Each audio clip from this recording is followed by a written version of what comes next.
You're listening to The Art of the Horseman, a podcast for equestrians who know that true horsemanship goes far beyond the arena.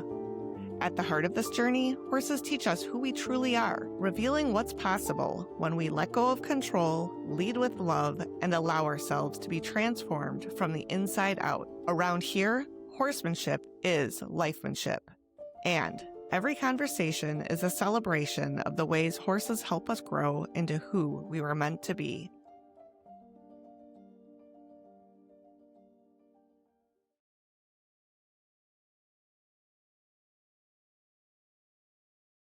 So welcome, friends. Today I'm really excited because I am interviewing Barbara Schulte, and she's a personal performance coach. So she's going to, in the fair, really help you dive into the mind piece and getting it right on the inside with your confidence, with knowing why you ride, and then taking your riding and your mindset to the next level. So welcome, Barbara. I appreciate you being here today. I'm so happy to be here. I think you are doing this most marvelous job for all of us and for the horses. So thank you for all you're doing. Yes, you're welcome. And I shared this with Barbara, but I'm just going to share it with everybody watching. So anytime I get an email from Barbara, it just lifts me up. It makes my day. It makes me excited and motivated. She doesn't just talk the talk, she walks the walk. And it's like every interaction I have with her is one which just motivates and inspires. And that's so nice because I've been working really hard on the fair and I am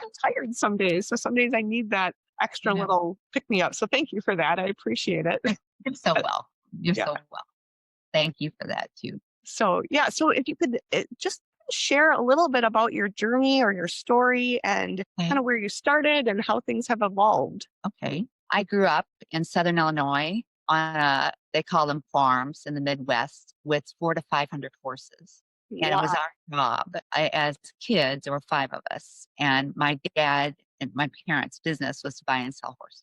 So from the time, I can't ever remember not riding a horse. And we had a string of horses that we had to improve and then take to a show and then market. And so we rode Western, and my dad loved cutting horses. I showed reining, I showed pleasure, I showed youth activity, all of those things. But dad loved cutting. So fast forward many years, and I got a master's degree in speech pathology and audio. Sorry, I showed cutting horses all through college and a little bit in graduate school. And got this degree in speech pathology and audiology. Met my husband, and I was, a little more distant from that because I thought I was wanted to be a speech pathologist. It's fun. And then he like looked at me and he goes like, "Do you know how to do this?" And I said, "Yes, I do." So it was because of my husband that I got back into cutting horses. And so was he riding at the time as well, or he had done, just real casual riding, but he'd never, had any formal training or showed any kind of horses, but he loved horses. He was fascinated by them. got So it. then I'm not really sure why, how it happens in our lives that we are attracted to things or things happen, but always loved motivational things, potential and what made us all tick and all that. And my sister shared a resource, Dr. Jim Lair, and it was at that time called LGE Sports Center in Orlando, Florida, where they train professional and Olympic athletes how to perform under pressure. So I went there. This was in, I would say, maybe the early 80s or something like that. And so I won't get too much in the weeds here, but as fate would have it, they were looking to certify personal performance coaches for different athletic endeavors. And so I became certified as a personal performance coach for equestrians in all disciplines. Wow. That Cool. really changed my life. I get kind of emotional even just thinking about it because Dr. Lair is just the real deal as far as understanding the human spirit. And he did all this research about how when on demand, which with our horses, whether we're not just in practice, but whenever we're with our horse, we want to bring our best emotional state and mindset possible because our horses are so connected to that, right? And Mhm. so to when we connect to our best and have this calmness and focus and clarity and kind of leave in that moment anything that's bothering us again in that moment with a horse, then we have our best opportunity to really connect with a horse. And for showing horses, of course, it would be like Olympic and professional athletes competing under pressure. Because it is fabulous training. And since that time, I have never stopped studying it and studying that, expanding that, studying other people. You know, I just mentioned briefly about learning. I'm a voracious learner. It's like, man, I don't know. I need more time to learn more. I just always love learning about everything.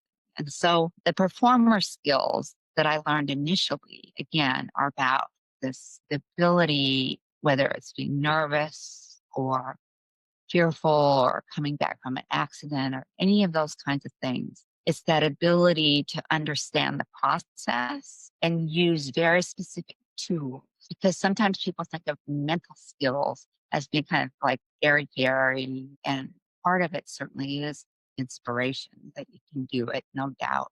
But there are very specific tools that enable you to access a state of emotion that gets your body in the right, muscle tension, heart rate, brainwave activity that allows your talent and skill to come out with whatever you do. And so with the horse, it allows us to even be connected to a horse's emotions, allows us not to clamp a horse riding, all of those kinds of things. Yeah, that's so interesting that there's a formula almost, or this process is almost this formula that is setting you up for success. It's something that you have to follow to really, sounds like, guarantee results. If I could scream it off of the highest buildings, and I'm just saying that like I just feel it, I would share with people that it exists Yeah. because it's so powerful and it's so easy to do. And it's a skill set.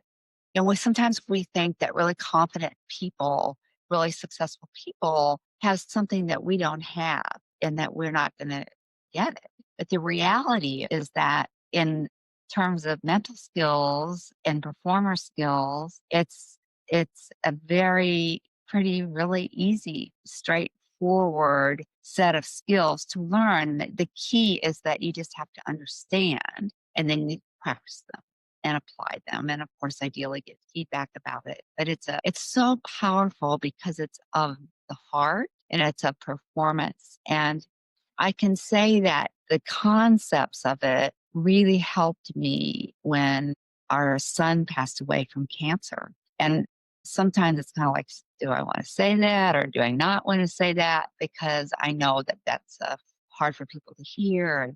But I say it because we all in our lives have these moments and these trials, these performer skills. What I learned, like, saved my life literally in my understanding more about what I needed to do to recover to heal from that and to move forward. So they are performance on demand, but they're not just that. They're life skills too. I'm very sorry to hear about your son, but that's interesting that you're able to, even through something as difficult as that, apply. Did you have these skills beforehand? Yes. Okay. Yes, I've written courses and done that sort of thing. Yes. And Okay. one of the skills, for example, is that it's all really about your state of emotion and that you can train that. It's not just how you wake up in the morning. And you want to get to a place where you have the ability to get very calm and really focused, to be able to stay in the moment to do what you want to do.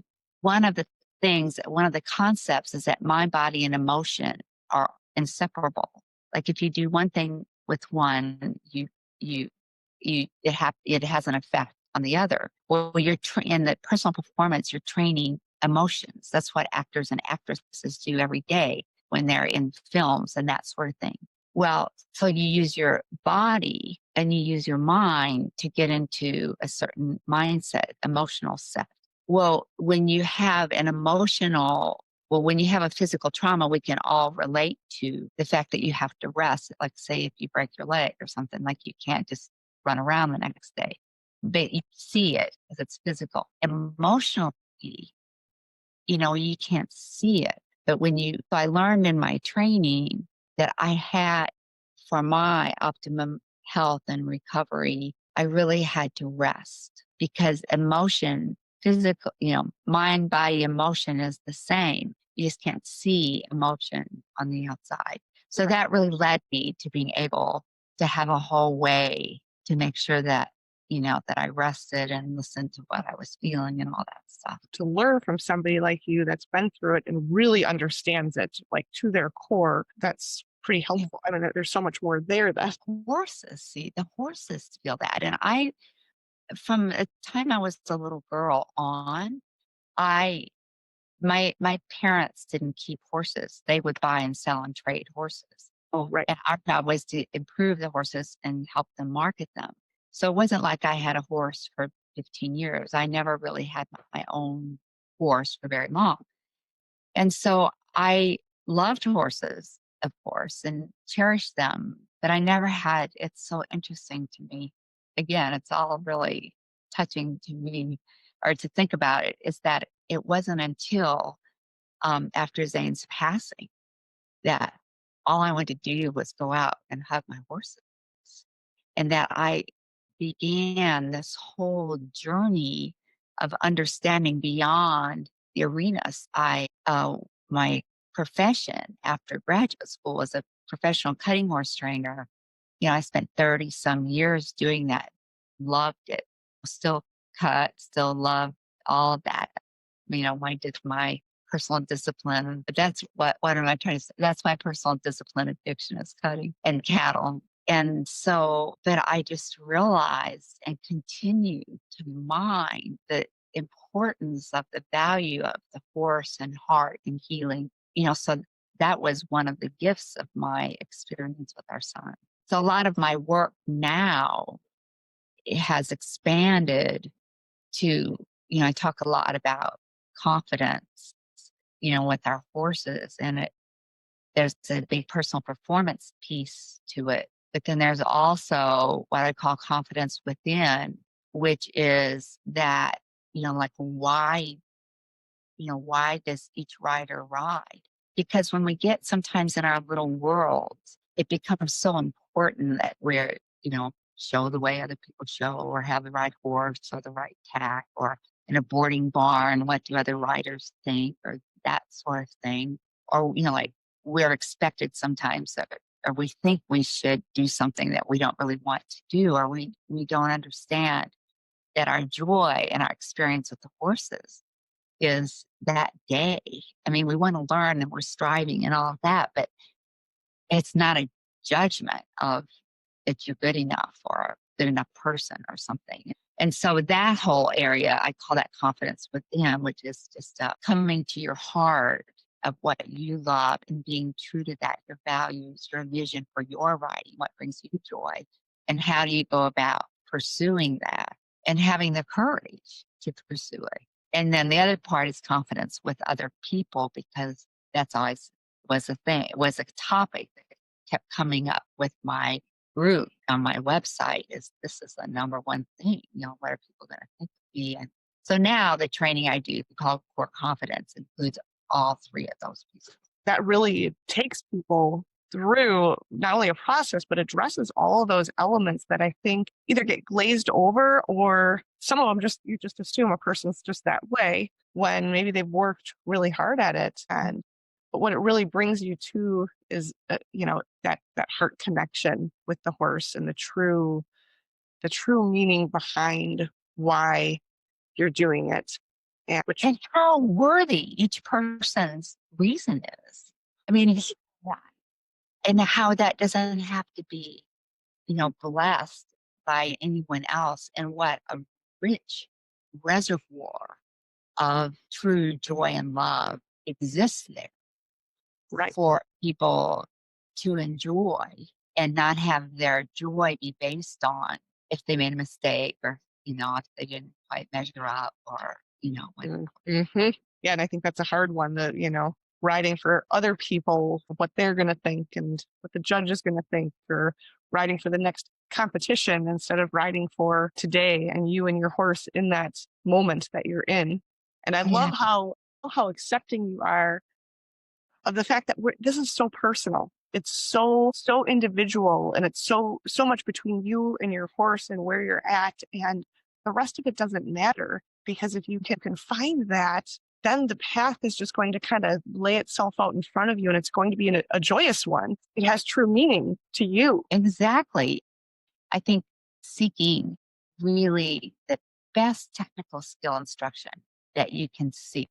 I mean, that is obviously so important. Again, according to what resonates with you, and seeking an instructor who's encouraging. In I think all instructors intend to be encouraging, but some instructors feel more encouraging to some people Right. than other ones. Constantly learning the technical side about horses and all of the great people that you have in the spare is like a perfect like gem of a resource for that to just keep learning and have learning for its own sake and for the sake of the horse. And then to have that heart piece of your own joy and to allow others to have their joy, and then with that use that, grow that personal performance piece where you can like come and be with your horse, whether you're practicing or you're getting ready to go in the world show and be your best so that you can ride at your best and overcome nerves and all that sort of thing. So it's really very exciting to me. It really is very exciting. Yes. Well, that is exciting. It's exciting how much influence to know how much influence we actually, when we have the right tools, we actually can create what we're looking for. We're not stuck where, Yeah. yeah. And it's all about practices. I'm so glad you said that. Okay. So it's not like you get it's not airy fairy. It's using tools to understand how to do something. It's just like learning a technical skill, right? Mind, body, motion are all the same. The processes are the same. But then you have to practice. It's just like you're writing, or in the confidence within piece, having a daily reflection, like a journaling or a meditation, or something that reminds us what we love and what our values are, and how are we practicing those values. Having that, doesn't have to be a big deal. It can be whatever you want. And then having the practice of having a writing plan and knowing what the script you're going to say to yourself, and the personal performance tools. And then just getting really clear about relationships and feedback. So then you have this foundation of who you are as a rider and some peace, and you practice again, you keep connecting with it. You don't just go, that's a good idea, and we shove it away like some New Year's resolutions or something. And then and then you practice your personal performance skills all the while, and you're so great. Gratitude is such a great practice. Gratitude for the horse, gratitude for our lives. Like, how lucky are we to be with horses and love people? Yeah, totally. And I agree completely. And I think it's so interesting because I think it's easy for people to see like horses that can be very much creatures of patterns and habits. And we know that through training and being consistent and applying, techniques in a way that is consistent, we can practice and have a practice of creating new patterns and habits. But what you're saying is it's the same thing for you and I. We have that ability to change and remake who we are through what you're offering, these practices. And um, And if we don't, Paula, if we don't, we'll go back to default ways of thinking and being. And unfortunately, some of those are not ideal. I'll just put it that way. Like talking to ourselves about what we don't want instead of what we want. Something as simple as that. Well, that's a lifetime of thinking about all the things that we don't want, what might go wrong. So yes, it's a practice. Yeah. I think everybody is going to have some really good key takeaways from our chat here today. And I know they will have some amazing takeaways from your presentation. So I encourage everyone, take notes because I think I think that allows us to not only go, oh yeah, that was really good, but then we are going through a process again of taking that in. And now we have something we can reflect back on and look to and say, yeah, I'm gonna try that. And sometimes I think it's just about trying one thing and making a practice of it. And that can kind of help show you the way. And you're giving people quite a few things that they can try. So thank you for that. I think that's great. I appreciate it. And I'm sure everybody that watches your presentations is going to appreciate it greatly. Anything you'd like to leave the audience with? Wow. I would say right off the top of my head to really give some serious thought to the reason why you're with your horse. It doesn't matter if it's on the ground, it doesn't matter if you're riding, it doesn't matter. And what that joy is, because you already have that. It's not something that you have to get better at to experience that why. Also, what you value, what's important to you, because, and even with, let's just take this as an example, your online fair, there's a lot of information. And so as people watch that, or I'm looking so forward to watching it. And I'm looking forward to taking away gems that connect with me and my values and maybe flying away. I might go back and revisit that, but like what's important because different things are important to different people. And then I would say the last thing I would say is to just so trust your journey because we all have so many disappointments. Our horses get sore, an inconvenient time for a ride or a show, or we have an unfortunate accident and where those are tough and things happen.